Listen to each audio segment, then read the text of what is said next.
Welcome to Pod Me If You Can, I'm David Farrell. Today's film is For Hire, which stars Rob Lowe and Joe Mantegna from Criminal Minds. Pardon me if you can. Movie reviews.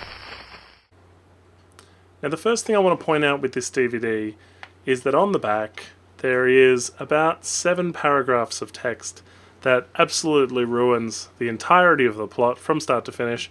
I did not read it prior to reviewing this DVD.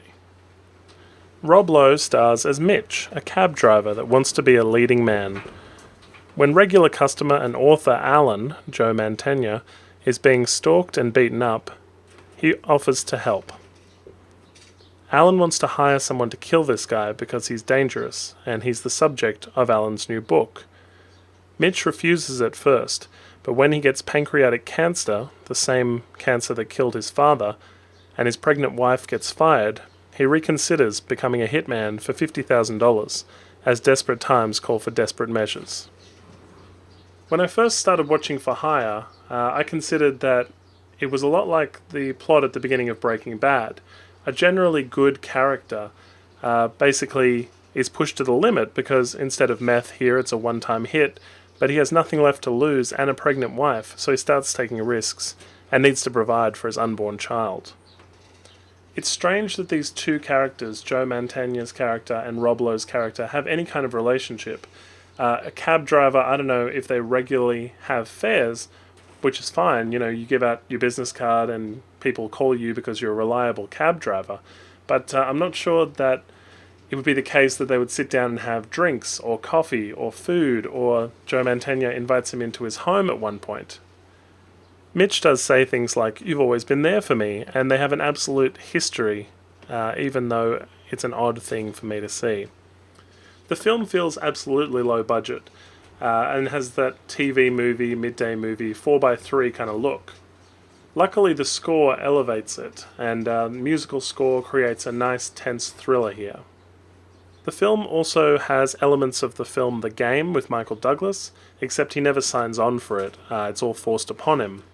The film also mirrors Basic Instinct's plot, which had a book with a murder in it, and then the murder is committed in the exact same way in real life, like a copycat killer. There is, of course, a twist in this thriller, as Joe Mantegna's character appears on TV. For Hire is a book he's been writing, and he's been manipulating Mitch as the main character of his novel. Joe Mantegna has similarities to his Criminal Minds counterpart here, and fans of the show will appreciate his performance. Rob Lowe does a good performance here as Mitch, the world-weary cab driver who, pretty much would love to be a leading man, should the fates allow.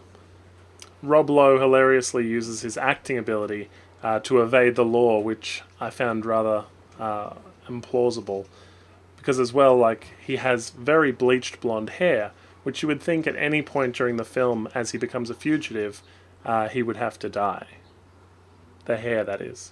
The real failure of the film, without having any major spoilers here, is that second act twist where Joe Mantegna's character is absolutely conning him. You kind of see it coming. I picked it, and I'm pleased that it wasn't the overall twist, but had they removed some of the key ingredients there, you wouldn't have seen it coming.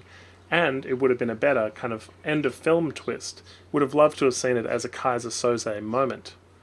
Armed with this knowledge, Mitch is able to turn the tables on him in the third act, and it's far too easy. There's no trail of chaos, and perhaps this would have made the film more memorable. There's one bit I want to point out. It's a hilarious license photo of Rob Lowe. I just want to put it on screen, because it just made me laugh. The director must have enjoyed working with Rob Lowe because they worked with him again on the film The Cruel Deep, aka Escape Under Pressure. Again, without particular spoilers, there is a sting at the end of this film, where a cop sets somebody up and gets a confession and, is waiting in the wings to arrest, as so many thrillers have. Despite the fact that this sting was all planned and the policeman had time, when he draws his gun and says freeze, the perp runs, and at that point he says, "I've got a call for backup." Why wouldn't you have backup already? Or any other policeman involved? There is one cop. I genuinely enjoy thrillers. This was some fun. It's great to see 1998 Rob Lowe with the bleached hair. He's got a definite character and a definite look. But unfortunately, this is really for die-hard Rob Lowe fans, and probably otherwise it's a pretty forgettable film. Thanks for watching. If you like what you see, please hit the subscribe button. Like us on Facebook and follow us on Twitter. Check out our podcast at www.podmeifyoucan.com.